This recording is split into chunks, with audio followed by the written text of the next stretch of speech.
tu ni hi chen khom pi mai leon gala hi bol zewa hi gam lei sit hu na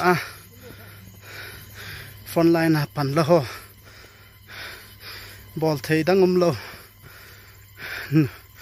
nu te phep khat ta upapu hai lang mol chunga nam sipai ho duty po tau pi a ka cheu he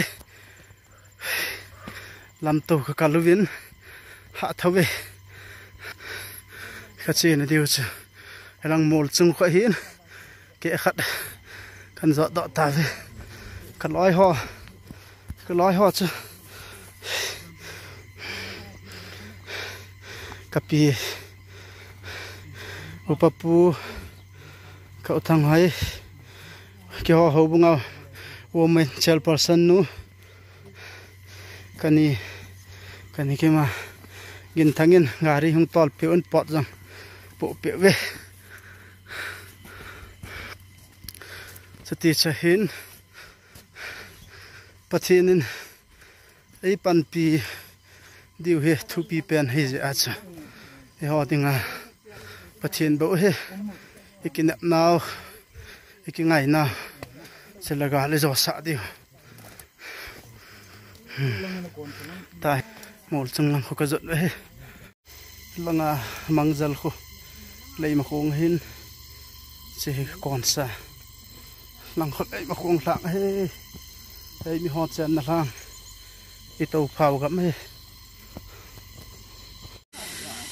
lambung nam gol lang ho ka ga vilu ki chain mol chung lang to a hi kong kile ta ve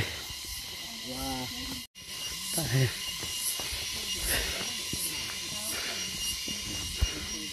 bangkal lo se building ka ti bin ta hi mun khat bo kan chai pan ve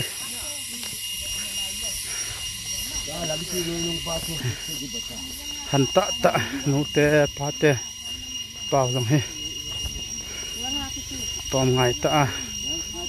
he thing noi gam noi a cheu he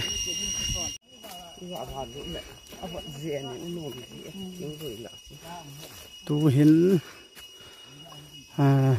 paleng tang nom hlan mol pus ka zon vin hlan mol pu sa taw na mang ti kai be